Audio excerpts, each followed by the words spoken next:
Hi guys, कैसे हो? आज मैं आप लोगों के लिए लेकर आ गई हूँ BTTH के एक और न्यू नॉवेल एक्सप्लेनेशन वीडियो को। BTTH का यह एपिसोड पूरा फाइट से भरा हुआ है, जहाँ जियाओयान सबसे पहले फाइट करेगा प्रोटेक्टर वू के साथ और फिर आइस रिवर वैली के एल्डर के साथ जो मास्टर टियानुआ जूंजे से बचकर भाग गया था, और उन दोनों की अच्छी तरह से बैंड बजाने वाला। और इसी एपिसोड में जियाओयान यूज करने वाला है एक ऐसी टेक्निक जिसकी पावर एंग्री बुद्धा लोटस के बराबर है, जो कि एक बहुत ही पावरफुल टेक्निक है। और अगर आप लोग जूनियर के ओपन माउंटेनिंग सील के बारे में सोच रहे हो तो आप लोग गलत सोच रहे हो। जियाओयान ने अभी तक इस टेक्निक को सीरीज में केवल 2 बार ही यूज किया है और दोनों बार यह टेक्निक अपनी फुल पावर में नहीं थी। लेकिन आज जब जियाओयान इस टेक्निक को यूज करेगा तो उसकी पावर एक अलग ही लेवल पर होगी। तो चलो अब शुरू करते हैं इस एपिसोड के एक्सप्लेनेशन को। लास्ट एपिसोड में हमने देखा था जैसे ही जियाओयान प्रोटेक्टर वू को देखता है वो काफी ज्यादा गुस्सा हो जाता है और उसे फाइट करने के लिए स्काई फायर 3 मिस्टीरियस चेंज के फर्स्ट, सेकंड और थर्ड फॉर्म को एक्टिवेट कर लेता है, जिसे देखने के बाद प्रोटेक्टर वू काफी ज्यादा शॉक हो चुका था और बोलता है आज तो मेरी बैंड बजने वाली है।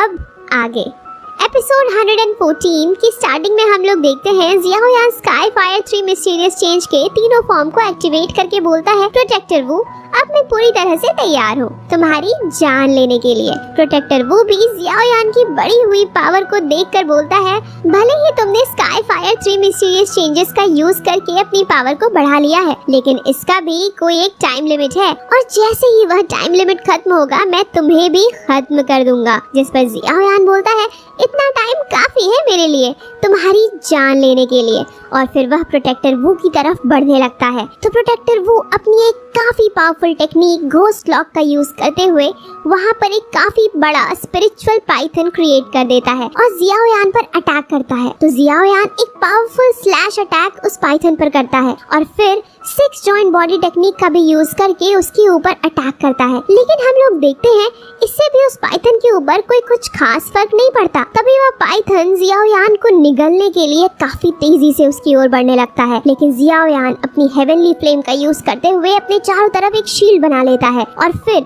ओपन माउंटिंग सील का यूज करके उसके ऊपर अटैक कर देता है। इतना ज्यादा पावरफुल अटैक करने के बाद भी जियाओयान रुकता नहीं और अपना एक और पावरफुल टेक्निक सी स्लीपिंग सील का यूज करते हुए उस पाइथन को पूरी तरह से डिस्ट्रॉय कर देता है, जिसे देख प्रोटेक्टर वो काफी शॉक हो चुका था और वह बोलता है आखिर इस लड़के के पास इस तरह की पावर कैसे हो सकती है। जिस पर जियाओयान बोलता है मैंने तुमसे पहले ही बोला था आज मैं तुम्हारी जान लेकर ही रहूंगा। और फिर प्रोटेक्टर वू की तरफ बढ़ने लगता है, जिसे देख प्रोटेक्टर वू बोलता है एक बुद्धिमान इंसान उस वक्त फाइट बिल्कुल भी नहीं करता जब सिचुएशन उसके ऑपोजिट हो, और वहाँ से भागने लगता है। जियाओयान उसे वहाँ से भागते हुए देख अपने स्पेस पोर्टल की पावर को यूज करते हुए उसके सामने टेलीपोर्ट हो जाता है और फिर एंग्री बुद्धा लोटस से प्रोटेक्टर वू के ऊपर अटैक कर देता है, जिससे वहाँ पर काफी बड़ा ब्लास्ट क्रिएट हो गया था।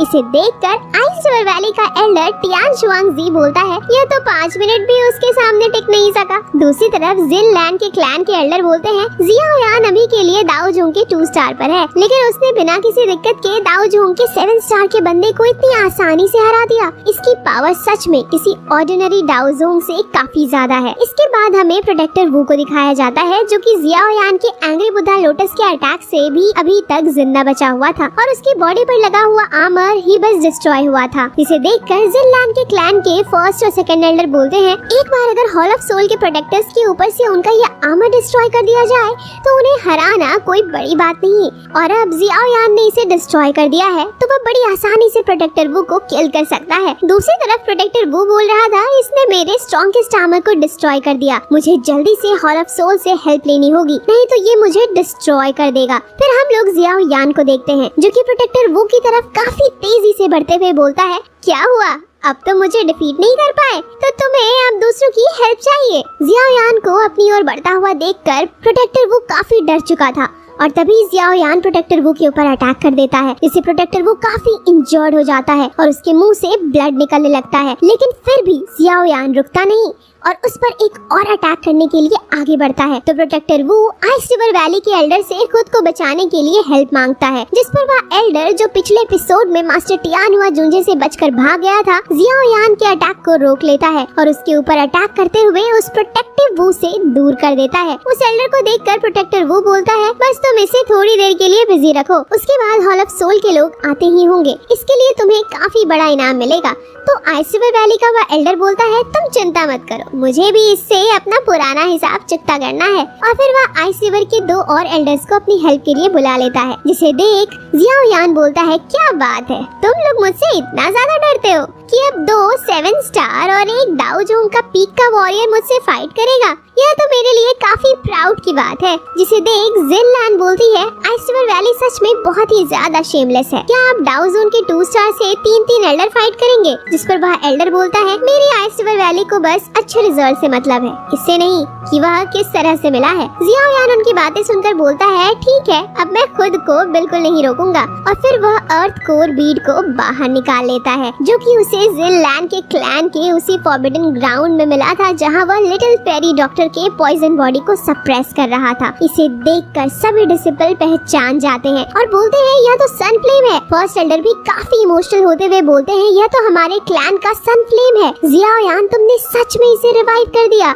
इसके बाद जियाओ यान अपने glaze lotus flame, fallen heart flame, bone chilling flame और सन फ्लेम के यूज करते हुए परफॉर्म करता है 5 रिंग फ्लेम टेक्निक, जो कि जियाओ यान को मास्टर टियानुआ जुंजे से मैग्मा वर्ल्ड में मिला था। जियाओ यान जैसे ही हेवनली फ्लेम का यूज करते हुए उस टेक्निक को परफॉर्म करता है, वहाँ पर एक काफी पावरफुल फॉर्मेशन बन चुका था, जिससे उन तीनों एल्डर के ऊपर अटैक होने लगता है। तो वह तीनों एल्डर शील्ड बनाकर उस अटैक को रोकने की कोशिश करते हैं, लेकिन वह अटैक इतना ज्यादा पावरफुल था कि वे लोग उसे ज्यादा देर तक रोक नहीं पा रहे थे। और वह दोनों एल्डर बोलते हैं, हम लोग इस शील्ड को ज्यादा समय के लिए नहीं बना सकते, इसमें हमारी काफी ज्यादा दुई की पावर यूज हो रहा है। दूसरी तरफ मास्टर टियानुआ जुंजे उस टेक्निक को देखकर काफी ज्यादा खुश हो चुके थे और बोलते हैं, बहुत बढ़िया जियाओ यान, तुमने इस टेक्निक को काफी अच्छे से यूज किया। दूसरी तरफ वह एल्डर उन दोनों एल्डर से बोलता है, जल्दी से आइस फॉर्मेशन को एक्टिवेट करो। जिसे देख जियाओ यान बोलता है, अच्छा तो तुम लोग अब डायरेक्ट अटैक करना चाहते हो, लेकिन यह तुम्हें काफी भारी पड़ने वाला है। और फिर जियाओ यान उस अटैक की पावर को और भी ज्यादा बढ़ा देता है, जिससे वह शील्ड अब धीरे धीरे डिस्ट्रॉय होने लगता है और वह अटैक उस एल्डर को हिट करने के लिए आगे बढ़ने लगता है। तभी वह एल्डर अपने साथ मौजूद दोनों एल्डर्स को उस अटैक के सामने कर देता है, जिससे वह दोनों एल्डर्स तुरंत वहीं पर मारे जाते हैं। और फिर वह एल्डर वहाँ पर एक पावरफुल बो यानी धनुष को समन कर लेता है और जियाओ यान पर अटैक करता है। तो जियाओ यान अपनी हेवनली फ्लेम का यूज करते हुए एक काफी पावरफुल आर्म को क्रिएट करता है, जिससे वह उस एल्डर के ऊपर अटैक कर देता है। जब वह एल्डर देखता है उसका अटैक जियाओ यान के अटैक को डिस्ट्रॉय नहीं कर पा रहा है, तो अब वह आइस रिवर वैली के बाकी सभी डिसिपल्स को उनकी दुई की उसकी बॉडी में ट्रांसफर करने के लिए बोलता है, जिससे वह सभी डिसिपल्स वहाँ पर मारे जाते हैं। और फिर वह एल्डर अपने अटैक की पावर को और भी ज्यादा बढ़ाने लगता है, जिसे देख जियाओ यान बोलता है, यह अच्छा नहीं है। लेकिन फिर वह अगले ही मोमेंट में 5 फ्लेम रिंग टेक्निक का यूज करते हुए उस अटैक को डिस्ट्रॉय कर देता है और बोलता है, चलो अभी इस फाइट को यहीं पर खत्म करते हैं।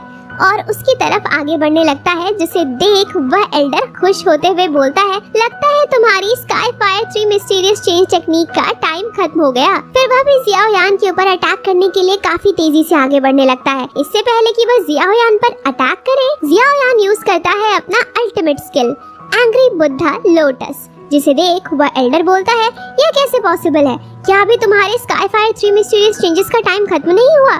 पर तभी जियाओ यान अपने एंग्री बुद्धा लोटस से उसके ऊपर अटैक कर देता है और बोलता है, नर्क में जाओ। जिसे देखकर जिन लैन के साथ सभी लोग शॉक हो चुके थे और बोलते हैं, इसने एक ही अटैक में एक दाओ जोंग के पीक के वॉरियर को मार डाला। जिसे देखकर प्रोटेक्टर वो और भी ज्यादा डर जाता है और बोलता है, यह कैसे पॉसिबल है? पिछली बार जब मैं इसे मिला था तो यह चींटी के बराबर था, जिसे मैं बड़ी आसानी से किल कर सकता था, लेकिन अब सिचुएशन पूरी तरह से बदल चुकी है।